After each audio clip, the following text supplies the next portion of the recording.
Okey, baiklah. Untuk soalan tambahan modul yang keempat, ianya berbunyi, Puan Faizah ingin membeli motosikal untuk anaknya yang berharga RM7,500. Jika 20% pendahuluan diperlukan dan baki perlu dibayar selama 18 bulan dengan kadar faedah sebanyak 15%, hitung A jumlah bayaran terkumpul, B faedah yang terkumpul, C ansuran bulanan. Okey, baiklah. Untuk yang pertama, dia nak kita cari S. Kalau untuk B pula dia nak suruh kita cari I, dan yang ni nak cari ansuran terkumpul. Jadi kat sini dia pertama sekali kita harus tengok dia punya ansuran. Maksudnya dia punya, kan dia ada perlu membayar pendahuluan, duit muka lah. Jadi yang ni kita tak boleh isytiharkan sebagai P. Kita kena tolak dengan 20% pendahuluan dahulu. Jadi P kita cari dulu. Okey, sini A. P sama dengan 7,500. Kita tolakkan dengan 20% darab 7,500. So kita akan dapat sebanyak RM6,000 untuk P. So sekarang ni kita nak cari S. Sama dengan P tambah I ataupun P1 tambah RT. Okey, kalau kita tengok kat sini kan, kita sesuai guna yang mana? Cikgu rasa better guna yang ni lah. Sebab I pun kita tak kira lagi. Jadi kalau kita guna yang ni, kita masukkan je terus dekat dalam formula. Jadi kat sini dia punya P adalah RM6,000. 1 tambah dia punya faedah adalah sebanyak 0.15. Kita darabkan dengan T dia sebanyak 18 bulan. 18/12. Kita nak dalam bentuk tahun. So kita kena buat macam ni lah. Sebab dia bagi 18 bulan kan. So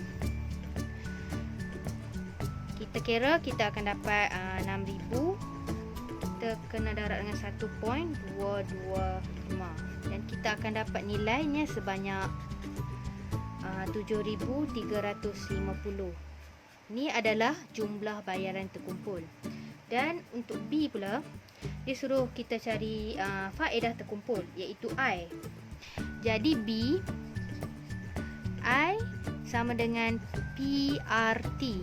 Memandangkan kat sini, kita tengok kita dah jumpa dah P. R pun memang ada dan T pun kita perlu tukarkan kepada tahun. Jadi kita masukkan saja. Ni 6,000 adalah P. R dia adalah 0.15 dan T dia adalah 18 bulan per 12. Dan kita akan dapat sebanyak jumlah faedah terkumpulnya adalah RM1,350. Okey, C pula. Sekarang ni C dia nak ansuran bulanan. Jadi ansuran bulanan formulanya ialah jumlah pinjaman ataupun S perkan dengan jumlah bulan pinjaman.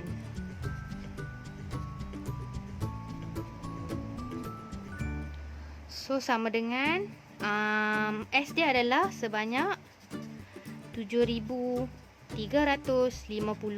Kita bahagikan dengan jumlah bulan pinjaman sebanyak 18 bulan. Jadi kita akan dapat ansuran bulanan sebanyak RM408.33. Okey, jelas lah. Cikgu harap perkongsian cikgu dapat memberi pengetahuan kepada anda dan anda dapat memahaminya. Okey, baiklah. Soalan tambahan modul yang kelima berbunyi, Wan ingin membeli sebuah rumah berharga RM500,000 dengan kadar faedah sebanyak 5.5% untuk tempoh 25 tahun dan perlu membayar RM3,070.44 sebulan. A. Hitung faedah terkumpul untuk 3 bulan pertama. B. Baki prinsipal harga rumah. Jadi kat sini kalau dia bagi suruh kita kira faedah terkumpul 3 bulan ni, selalunya ni adalah faedah terapung lah.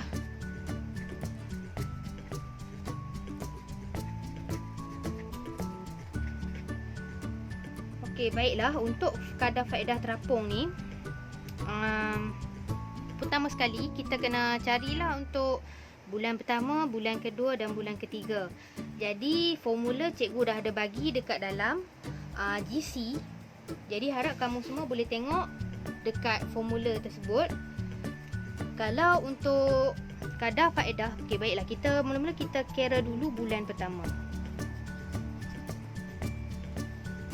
Okey, ini bulan kedua.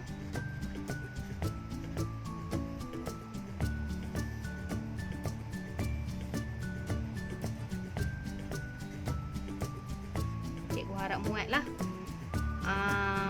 Okey, untuk bulan pertama ni kadar faedahnya ataupun I lah sama dengan PR per T. Sebab apa dia PR per T? Sebab T ni dia ubah kepada 12 bulan. Dia ubah menjadi bentuk bulan lah. Kalau T ni kita darabkan ke atas ni adalah dalam bentuk tahunan. Jadi kat sini kita nak cari kadar faedah bulanan. Jadi kita masukkan dekat dalam formula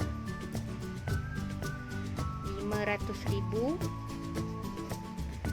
darab 0.055, kita perkan dengan 12 bulan. Jadi kita akan dapat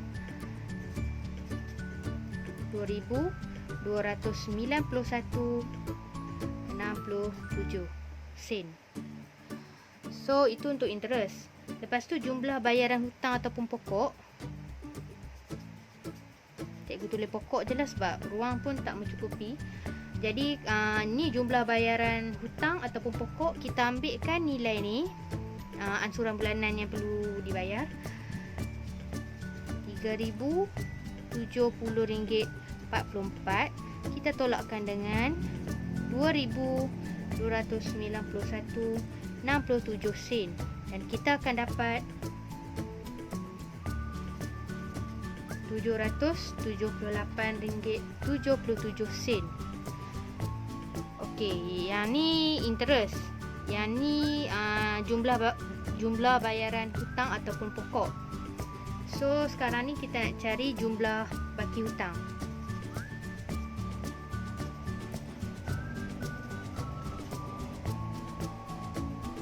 So kita ambil 500,000 tolakkan dengan RM778.77 sen dan kita akan dapat sebanyak 4,999,200. Yang ni RM tau. RM221.23. Yang ni baki hutang. So ini untuk bulan pertama. Harap kamu semua nampak lah. Okey. Untuk bulan kedua sama juga. So kita cari I dia sama dengan, cikgu terus masuklah, cikgu tak tulislah PRT tu sebab ruang pun tak banyak. Jadi kita masukkan P untuk bulan yang kedua adalah prinsipal, bukan prinsipal, baki hutang pada bulan pertama. Maksudnya yang ni adalah P untuk bulan yang kedua. Jadi kita masukkan 499,221.23 darab 5.5% per dengan, maaflah cikgu tak ada ruang sangat kan, per dengan 12. Jadi kita akan dapat RM 2,288.10 sen.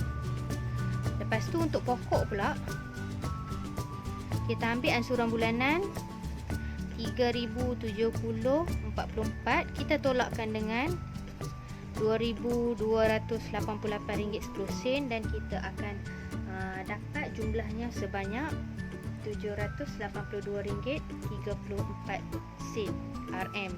Jangan lupa RM Dan baki hutang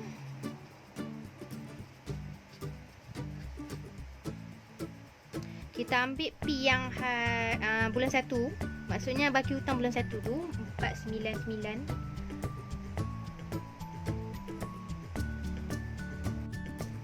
Okey, untuk baki hutang tu kita ambil P pada bulan yang 1 tu dan kita tolakkan dengan pokok. Jadi maksudnya kat sini kita akan tolak, kita ambil 499,221,23 kita tolakkan dengan 782.34 sen. Kita akan dapat baki hutang dia sebanyak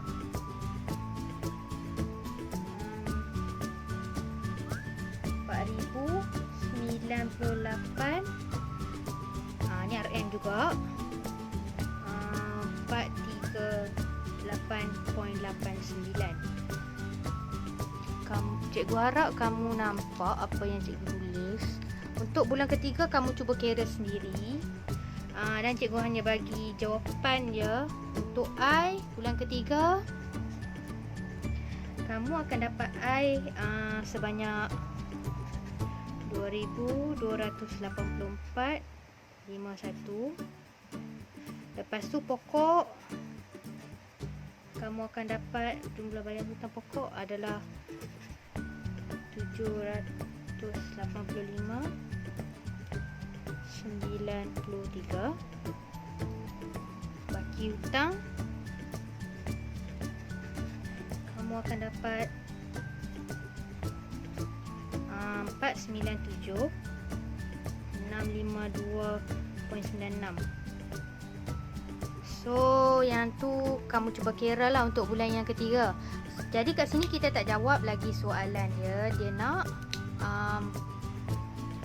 faedah terkumpul untuk 3 bulan pertama. Jadi kita kena ambil faedah bulan pertama adalah 2,291.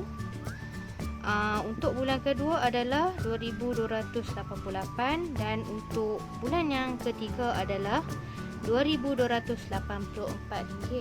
Jadi kita tambahkan ke semua sekali, kita akan dapat RM RM6,864.28. Ni kamu tambahkan sendiri ya. So cikgu bulatkanlah amount dia.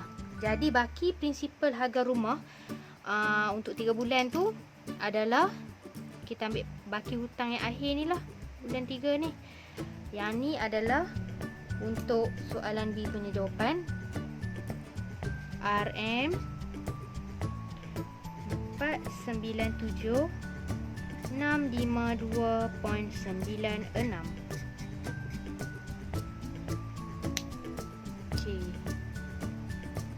Jelas Cikgu harap kamu semua dapat memahami apa yang cikgu sampaikan. Untuk soalan tambahan modul yang ke-6 berbunyi, Encik Taki telah melaburkan 2,500 ke dalam bank dengan faedah 0.08 setahun pada 1 Januari 2018. Jika dia mengeluarkan RM2,550 dari akaun pelaburan 6 bulan selepas itu, jadi kirakan berapa baki dalam akaun tersebut. Maksudnya dia nak cari baki dalam akaun lah. Kita mula-mula sekali kita kena cari S dia. Di mana?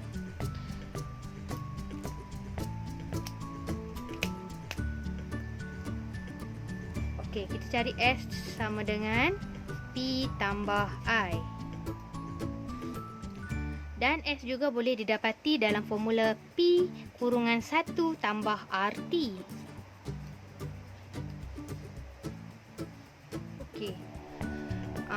Dan kita masukkan dekat dalam formula 2,500 adalah P-nya. 1 tambah R dia adalah 0.8 dan T dia adalah 6 bulan. 6/12. Jadi kita akan dapat nilai dia adalah ni, kamu cuba darab tambah, kamu akan dapat amount akhir dia adalah 2,600. Jadi dia nak cari baki.